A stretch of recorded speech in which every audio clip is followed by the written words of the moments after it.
ദൈവവചന ചിന്തകൾ കേൾക്കുന്ന എല്ലാ മാന്യ ശ്രോതാക്കൾക്കും ഒരാവർത്തി കൂടെ ക്രിസ്തീയ വന്ദനം അറിയിക്കുകയാണ്.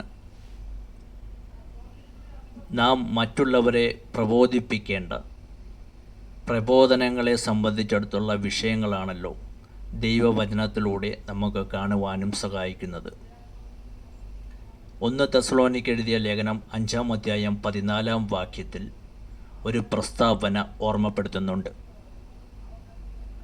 ഉൾക്കരുത്തില്ലാത്തവരെ ധൈര്യപ്പെടുത്തുവീൻ എന്നുള്ള പദമാണ്.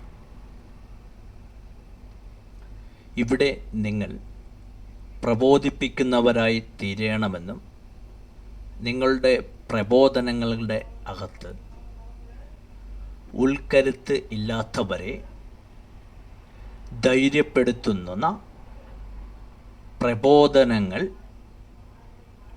നിങ്ങളുടെ വാക്കുകളിൽ നിന്ന് ഉരുവായി വരണമെന്നുള്ള പ്രസ്താവന കൂടിയാണ്. ലോകത്തിലേക്ക് നാം ഒന്ന് കണ്ണോടിച്ചാൽ ലോകത്തിൽ അധിവസിക്കുന്ന മനുഷ്യരെ സംബന്ധിച്ചിടത്തോളം അവരുടെ ബലം വ്യത്യസ്തമാണ്, അവരുടെ ധൈര്യം വ്യത്യസ്തമാണ്, അവരുടെ കഴിവുകൾ വ്യത്യസ്തമാണ് എന്നുള്ളതൊക്കെ നമുക്ക് മനസ്സിലാക്കുവാൻ കഴിയുന്നുണ്ട്. ഒരു കൂട്ടം ആളുകളെ നോക്കിക്കൊണ്ട് തിരുവചനം ഓർമ്മപ്പെടുത്തുന്നത് അവർ ധൈര്യശാലികളല്ല, അവർ ഉൾക്കരുത്തുള്ളവരല്ല. അങ്ങനെയുള്ളവരെ നിങ്ങളുടെ വാക്കുകൊണ്ടും നിങ്ങളുടെ പ്രാർത്ഥന കൊണ്ടും നിങ്ങളുടെ പ്രഭാഷണങ്ങൾ കൊണ്ടും അവരെ ഉറപ്പിക്കുന്നവരും അവരെ ധൈര്യപ്പെടുത്തുന്നവരും അവരെ ആശ്വസിപ്പിക്കുന്നവരുമായി നിങ്ങൾ തീരണം എന്നും ഉള്ള വാക്കുകളാണ് രേഖപ്പെടുത്തിയിരിക്കുന്നത്. ലൂക്കോസിൻ്റെ സുവിശേഷത്തിലേക്ക് കടന്നു പോകുമ്പോൾ 7 മുതൽ 11-ാം അധ്യായത്തിലേക്ക് പോകുമ്പോൾ നൈൽ എന്ന പട്ടണത്തിൽ കൂടെ ഒരു മകൻ്റെ ശവമഞ്ചം ചുമന്നുകൊണ്ട് പോകുന്ന ഒരു മനുഷ്യനെ കാണുവാൻ സാധിക്കുന്നു. ഒരു അമ്മ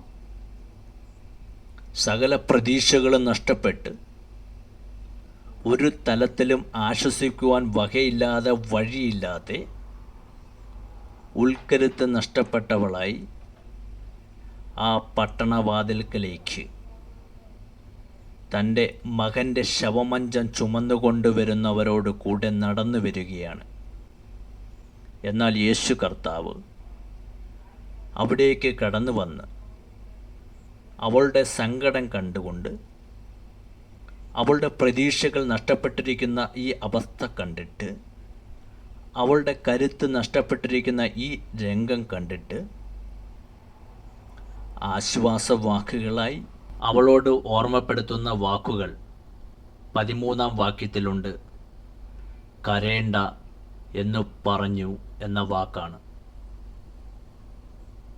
സ്വന്തം മകൻ്റെ മൃതശരീരം ചുമന്നുകൊണ്ട് ആശ്വസിക്കുവാൻ സമാധാനിക്കുവാൻ ഒരു സാധ്യതയുമില്ലാത്തവളായി കടന്നു വരുന്നവളോട് യേശു കർത്താവിൻ്റെ ഒരു പ്രസ്താവന അവൾ കേട്ടിട്ട് അവൾ കേട്ട വാക്കുകളെ ശ്രദ്ധിച്ചു നിൽക്കുമ്പോൾ ശവമഞ്ചം ചുമ്മിക്കൊണ്ടു പോകുന്നവർ നിൽക്കുകയും അവളുടെ മകൻ ജീവനിലേക്ക് മടങ്ങി വരികയും ചെയ്യുമ്പോൾ അവൾ യേശുക്രിസ്തുവിൽ ആഴമേറി വിശ്വസിക്കുകയും അവൾ ഉൾക്കരുത്തുള്ളവരായി തീരുകയും ഇടയായി തീർന്നു എന്നുള്ള വാക്യമാണ്. ആകയാൽ എൻ്റെ വചനം കേൾക്കുന്ന എൻ്റെ പ്രിയപ്പെട്ടവരെ, ദുഃഖിക്കുന്നവർ, സങ്കടപ്പെടുന്നവർ, ദയനീയരായി ഉൾക്കരുത്ത് നഷ്ടപ്പെട്ടവരായി വ്യക്തികളുടെ അരികിലേക്ക് നാം കടന്നു ചെല്ലുമ്പോൾ നമ്മളുടെ പ്രബോധനങ്ങൾ, നമ്മളുടെ പ്രാർത്ഥനകൾ, നമ്മുടെ വാക്കുകളൊക്കെ അവർക്ക് കരുത്ത് പകരുന്നവരായി തീരുകയും നമുക്കതിനെ ഉത്സാഹിക്കുകയും അതിന് സർവ്വശക്തിയുള്ള ദൈവം എൻ്റെ വചനം കേൾക്കുന്ന നിങ്ങൾക്ക് കൃപ നൽകട്ടെ. കരുണയുള്ള ഞങ്ങളുടെ സ്വർഗ്ഗസ്ഥ പിതാവേ, സങ്കടപ്പെടുന്ന, നിരാശപ്പെടുന്ന, കരുത്ത് നഷ്ടപ്പെട്ടിരിക്കുന്ന വ്യക്തികളെ തള്ളിക്കളഞ്ഞ് ഞങ്ങൾ പോവുകയല്ല.